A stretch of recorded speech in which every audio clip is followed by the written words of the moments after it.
Dans cette vidéo, nous allons discuter du phénomène d'impédance ramenée. Alors, on va repartir de la définition du rapport de transformation où nous avions V2 sur V1 qui était égal à N2 sur N1. Alors, on va s'intéresser au vecteur tension. Si on veut exprimer le vecteur dans sa forme complexe, on va pouvoir écrire que V1 ou V2 fois E exposant J phi 2 sur V2 E exposant J phi 2 est égal à N2 sur N1.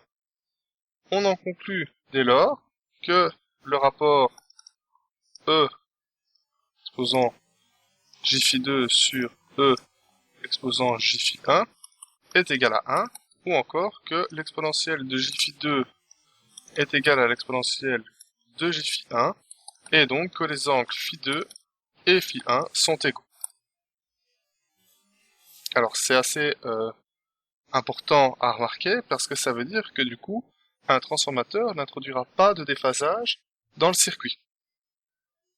Et donc, si on veut représenter ça dans un diagramme de Fresnel, si on a ici V1, comme ceci, on va avoir la contribution, donc le flux ici placé à 90 degrés.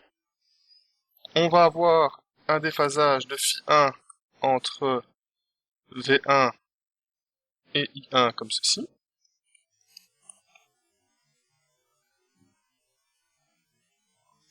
Et ça veut dire que V2 va être en phase avec V1, comme ceci. Alors plus petit si jamais on travaille avec un réducteur, hein, évidemment. Un angle phi 2 qui va être égal à phi 1, et du coup un courant ici, I2. Alors c'est important de se rendre compte de ça parce que ça va nous permettre de modifier le transformateur et pouvoir faire des équivalents de Thevenin. Alors j'efface. Et je vais mettre ici un transformateur.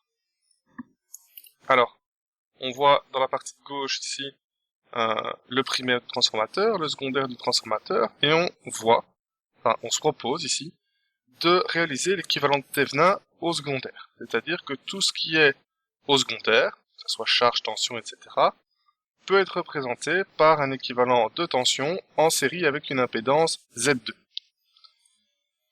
Et ensuite, on voudrait aussi, c'est transformer tout ça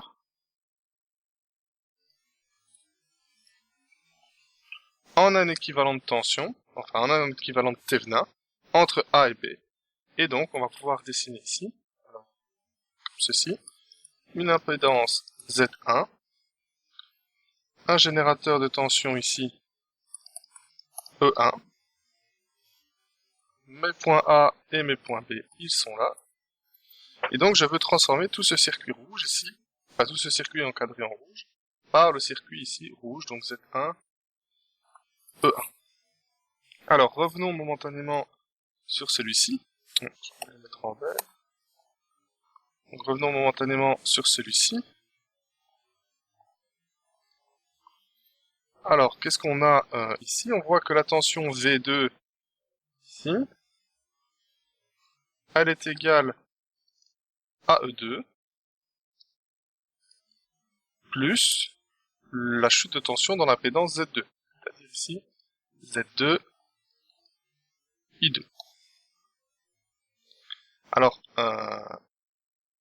on peut retourner sur l'expression de V1, puisqu'on sait que V1 sur V2 est égal à N1 sur N2, ou encore V1 est égal à N1 sur N2 fois V2.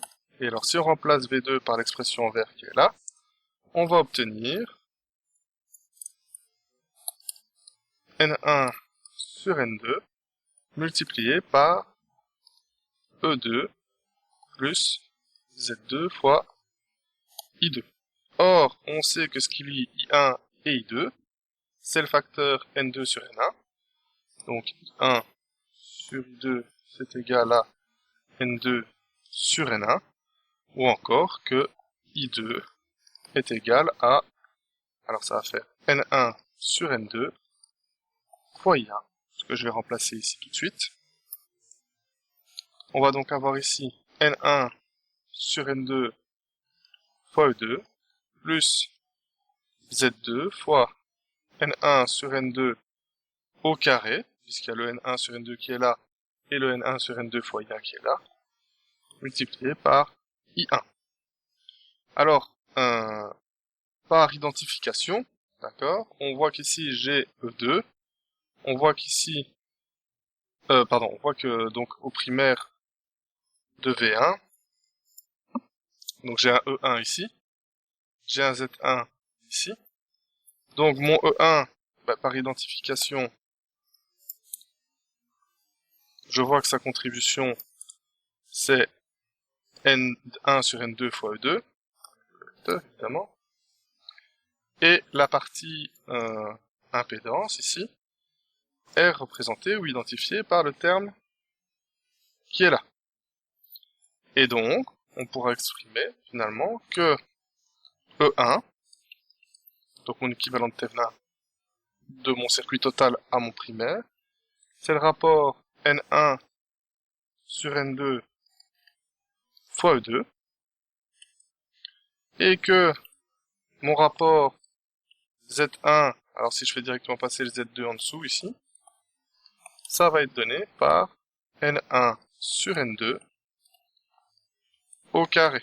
Alors, je vais un vecteur un peu partout, mais hop, on a compris l'idée. Du coup, si les tensions ou les courants sont transformés par un rapport N1 sur N2, les impédances, elles, sont transformées par un rapport N1 sur N2 au carré. Alors ça va avoir un rôle important surtout dans les phénomènes de transmission de signaux, parce que quand on travaille avec des transmissions de signaux, il faut utiliser ce qu'on appelle le théorème d'adaptation d'impédance. Donc ça veut dire que on doit, en quelque sorte, faire correspondre les impédances entre la sortie d'un amplificateur et l'entrée d'un haut-parleur, ou du reste du circuit. Par exemple, si on nous dit que la sortie de l'amplificateur fonctionne avec une impédance de 4 ohms, et que l'entrée du haut-parleur, par exemple, si on a un ampli qui a une sortie de 4 ohms, et un haut-parleur qui a une entrée de 8 ohms, eh bien ça ne va pas en théorème de transmission de signaux. Il faut que la sortie de l'ampli et l'entrée de l'haut-parleur concordent. Donc soit il faut changer d'ampli pour un 8 ohms, soit il faut changer d'haut-parleur pour un 4 ohms.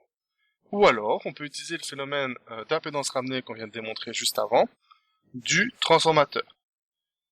C'est-à-dire qu'on voudrait un transformateur qui a un Z1 apparent de 4 ohms et un Z2 apparent de 8 ohms.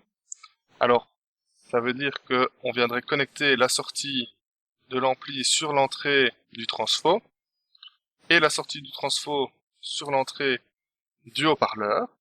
Et donc, on peut calculer le rapport de spire N1 sur N2 qu'on voudrait, puisqu'on sait que Z1 sur Z2 est égal à ce rapport au carré. Et donc, si on a un Z1 qui doit valoir 4 ohms et un Z2 qui doit valoir 8 ohms, le rapport N1 sur N2, ici au carré, vaut 1,5.